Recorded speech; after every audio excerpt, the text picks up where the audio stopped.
ลับน่าค้นหาตื่นตาตื่นใจน่าจะไม่เกินจริงสำหรับที่นี่แต่จ๋าจะเริ่มเล่าจากตรงไหนก่อนดีนะ เริ่มจากเกริ่นก่อนเลยแล้วกันในปีค.ศ.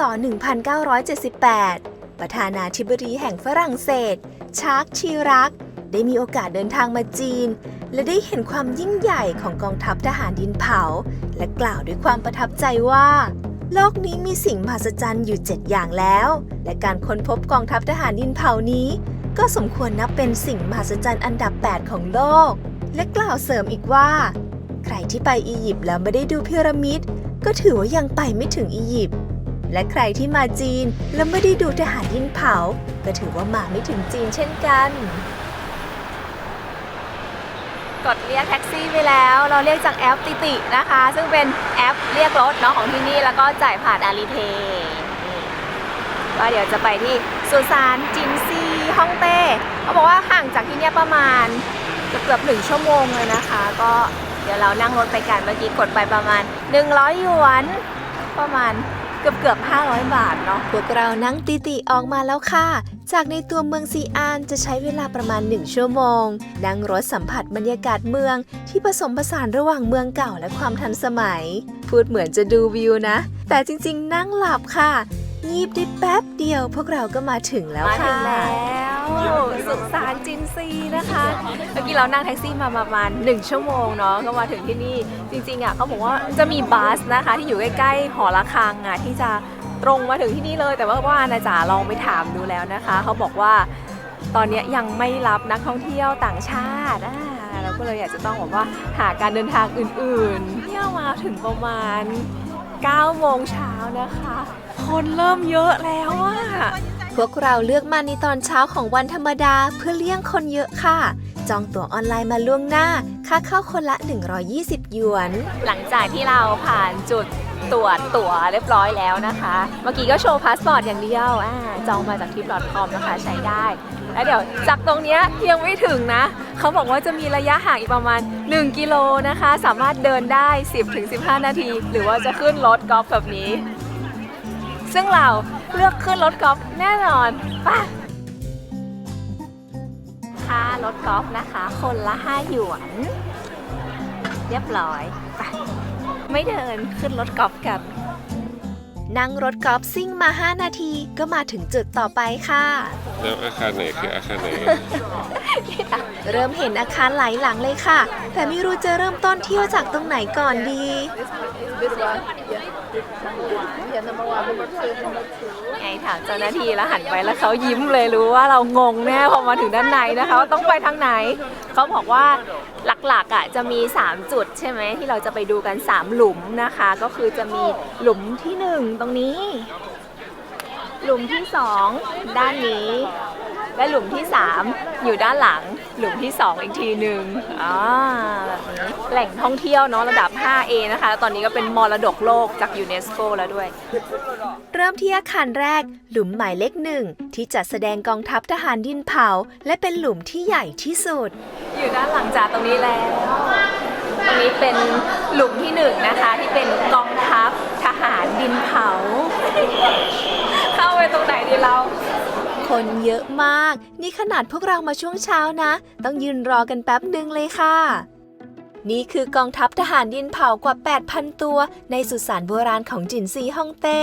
เคยมีบันทึกจากซือหมาเฉียนนักประวัติศาสตร์จีนที่เขียนไว้ว่าสุสานจินซีฮ่องเต้นั้นมีความยิ่งใหญ่ภายในสร้างเป็นอาณาจักรมีกองทัพทหารและสมบัติมากมายที่ซ่อนไว้ถูกปกปิดเป็นความลับจนกระทั่งเมื่อ50 ปีก่อนมีชาวบ้านที่กำลังขุดบ่อน้ำทำการเกษตรไปขุดเจอทหารดินเผาโดยบังเอิญค่ะพอมีการขุดค้นเพิ่มขึ้นเรื่อยๆเรื่องราวหลายๆอย่างก็ตรงกับบันทึกของซือหมาเฉียนเลยค่ะและสิ่งที่น่าทึ่งคือหุ่นแต่ละตัวมีใบหน้าไม่เหมือนกันขนาดเท่ากับคนจริงๆเลยมองเหมือนมีชีวิตเลยค่ะด้วยความเชื่อเรื่องโลกหลังความตายของจีนโบราณที่เชื่อว่าชีวิตหลังความตายคือชีวิตจริงคนตายจึงยังคงต้องการที่อยู่อาศัยค่าทาสบริวารและทรัพย์สมบัติสุสานจินซีฮ่องเต้ตั้งอยู่เชิงเขาหลีซานเมืองซีอานมีอายุกว่า 2,000 ปีและถ้าการสร้างสุสานนี้เป็นความลับเมื่อสร้างเสร็จบุค คนที่สร้างเหล่านั้น ก็น่าจะถูกฝังเป็นความลับไปพร้อมกัน โอ้ได้มาเห็นแบบสถานที่จริงแล้วยิ่งใหญ่กว่าที่คิดเลยนะคะ คือแบบเป็นกองทัพใหญ่มากๆแล้วหุ่นแต่ละตัวก็คือหน้าตาเขาไม่เหมือนกันจริงๆด้วยนะ สุดยอดมากหุ่นที่เขาเหมือนกับกำลังประกอบอยู่นะคะ เพราะว่าบางครั้งเวลาขุดขึ้นมามันก็จะแตกอะไรอย่างเงี้ยเนาะชิ้นส่วนต่างๆอันนี้เขาก็พยายามที่จะประกอบรูปร่างนะคะของหุ่นแต่ละตัวให้เข้าด้วยกัน คือตอนแรกเห็นว่ามีสีด้วยเนาะ ใช่นี่สำคัญเลย ตอนแรกเราคิดว่าอุ้ยเขาเป็นสีเหมือนสีดินเผาแบบนี้ใช่ไหมคะ แต่ว่าจริงๆตอนที่ขุดขึ้นมาเป็นสีสันนะ มีสีแดง สีเขียว สีอะไรอย่างเงี้ยนะคะ ตาเนี่ยเขาก็วาดรูปแบบละเอียดเลย แต่พอขุดขึ้นมา 15 วินาที สีลอกหลุดออกหมดเลย อันนี้ก็เลยเป็นเรื่องที่ทำให้เขาเนี่ยอาจจะมีการหยุดขุดกันไว้ก่อน เพื่อรอเทคโนโลยีที่เหมาะสม ตอนแรกเราก็คิดว่าเป็นแบบเนี้ยเหมือนเป็นแบบดินเผาอะเนาะแต่จริงๆเขามีการเพ้นสีอะไรแบบว่าละเอียดละอองดงามมากต้องบอกที่เป็นส่วนเล็กๆนะคะ เพราะว่าอย่างที่บอกไปเขาไม่กล้าที่จะขุดขึ้นมา เพราะว่าขุดขึ้นมาแล้วมันเกิดความเสียหายไงเขาก็เลยแบบว่าค่อยๆพัฒนากันก่อน ยิ่งพอได้รู้เรื่องราวอันยิ่งใหญ่ของที่นี่ ได้มาสัมผัสของจริง ตื่นตาตื่นใจมากค่ะ ที่นี่เขาบอกว่ามีอายุกว่า 2,000 ปีแล้วนะคะ แล้วก็เพิ่งมีการขุดพบเขาเพิ่งเฉลิมฉลองครบรอบ 50 ปีไปของการขุดค้นพบที่นี่นะคะ เป็นการขุดค้นพบโดยชาวบ้านบังเอิญที่เขาจะมาขุดบ่อน้ำอะไรแถวๆนี้การริมเชิงเขาแล้วก็ปรากฏว่าขุดไปแล้วก็เจอเนี่ยหุ่นแบบนี้นะคะ แต่ก็ไม่คิดว่ามันจะเป็นแบบว่ากองทัพหุ่นกองทัพเขาเรียกว่าไงนะกองทัพทหารเนาะยิ่งใหญ่ขนาดนี้ คือที่เห็นนี่คือแค่เสี้ยวเดียว ใช่ อันนี้เป็นส่วนเล็กๆ ส่วนเดียวนะคะ เพราะว่าเขาบอกว่านักโบราณคดีของที่เนี่ยเขาบอกว่าคาดการณ์ว่าพื้นที่ของสุสานเจซีฮ่องเต้เนี่ยจะกินเนื้อที่กว่า 56 กิโลเมตร หรือประมาณ 35,000 ไร่ทุกคนโอ้ พวกเราเข้ามาเที่ยวต่อในอาคารหลุมหมายเลข 2 หลุมนี้มีจุดเด่นตรงรูปปั้นของทหารที่แตกต่างจากทหารหลุมแรก คือจะเป็นหุ่นทหารที่มียศระดับสูงค่ะ โดดเด่นด้วยเครื่องแต่งกาย และท่วงท่าที่สง่างาม เป็นหุ่นที่มีความสมบูรณ์มาก เป็นรูปปั้นที่สมบูรณ์เนาะ สมบูรณ์มากๆ แล้วก็สวยมากเลย รายละเอียดเยอะมากค่ะ คนลุมถ่ายเยอะยิ่งกว่าดารา จานี่แบบว่าแบบแอบเข้าไปแล้วกว่าจะได้ถึงข้างในเพราะว่าโอ้ยฮอตฮิตมากคุณ2ตัวนี้แม่และในอาคารเป็นหลุมที่ 3 ค่ะ อาคารที่ 3 เป็นหลุมที่เล็กที่สุด และเชื่อกันว่าเป็นกองบัญชาการของกองทัพทั้งหมดจัดแสดงหุ่นทหารระดับนายกองและม้าศึก แต่ไม่มีการจัดแถวเพื่อการรบเหมือนหลุมที่ 1 และหลุมที่ 2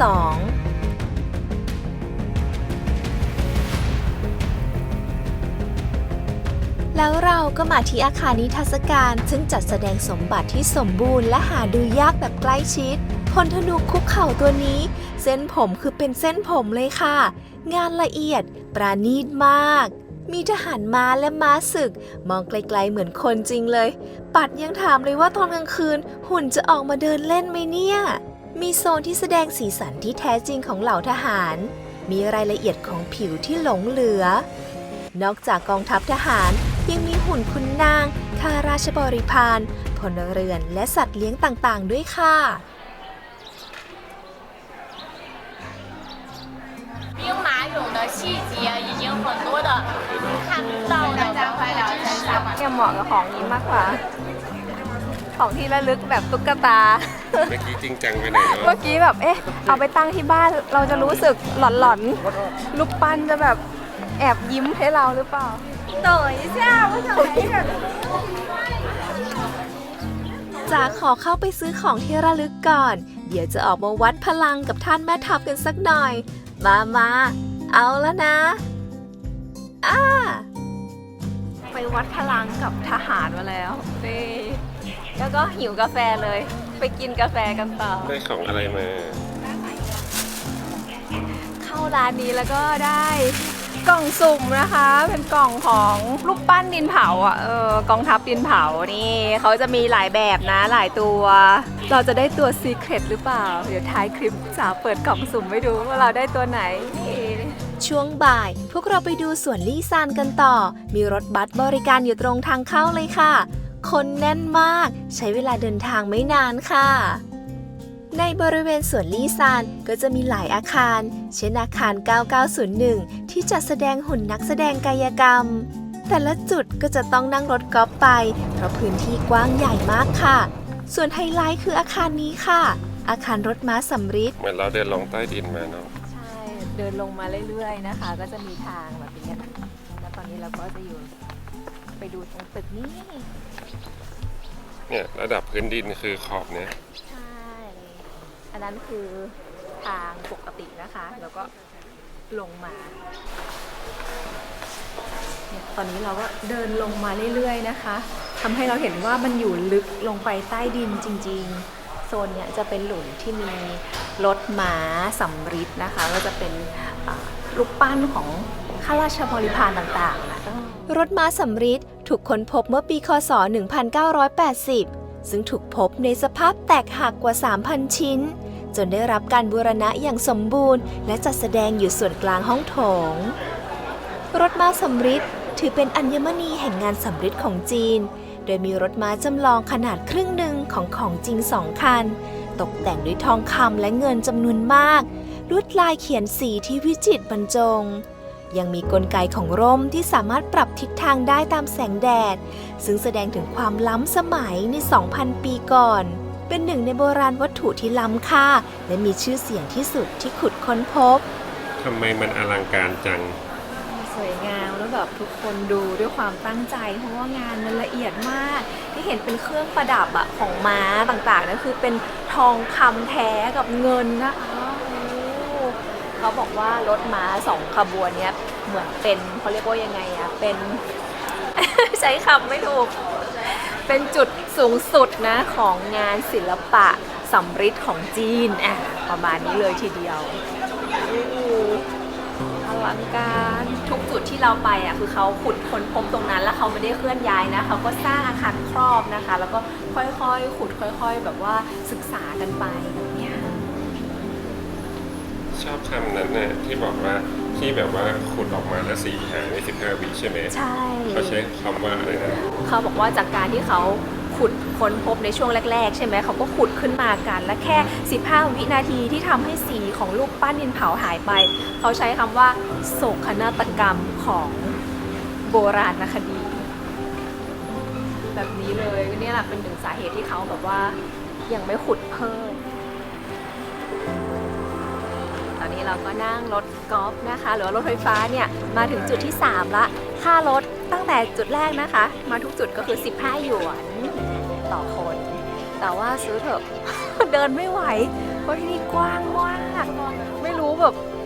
กี่กิโลอ่ะจุดนี้นะคะก็เรียกว่าเป็นจุดไฮไลท์เลยเพราะว่าเป็นเนินหลุมศพของจินซีฮ่องเต้นะคะเป็นจุดที่พลาดไม่ได้เลยอยู่ด้านในนี้เดี๋ยวเราไปดูกัน ก็พลาดได้อยู่เลย พลาดได้เหรอ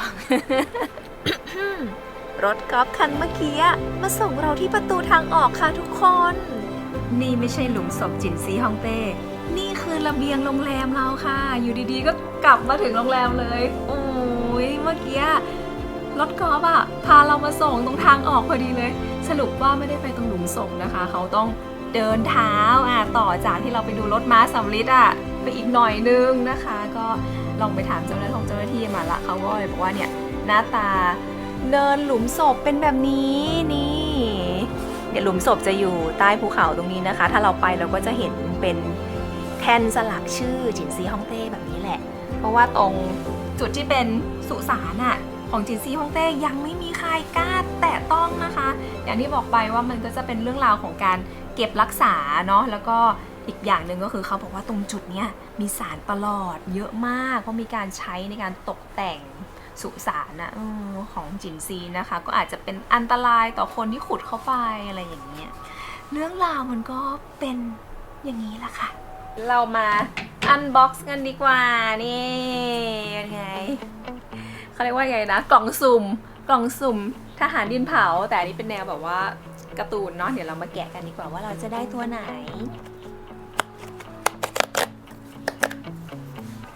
โอ้ยได้ตัวไหนอะนั่นก็คือตัวไหนอะเอ้ยเหมือนตัวซีเคร็ตเลยอะนี่เฮ้ยจริงเหรอเนี่ยเราได้ตัวนี้ค่ะเย้ตัวซีเคร็ต ใช่เหรอ ใช่ไหมเนี่ยนี่ไงตัวซีเคร็ตจริงๆด้วยเนี่ยที่จะเป็นรูปทหารนะคะ แล้วก็มีม้าตรงเนี้ยเขาทำเป็นห่วงยางม้าเก๋ๆ น่ารักเนี่ย น่ารักอ่ะเราดูทหารใส่แว่นตาด้วยนะ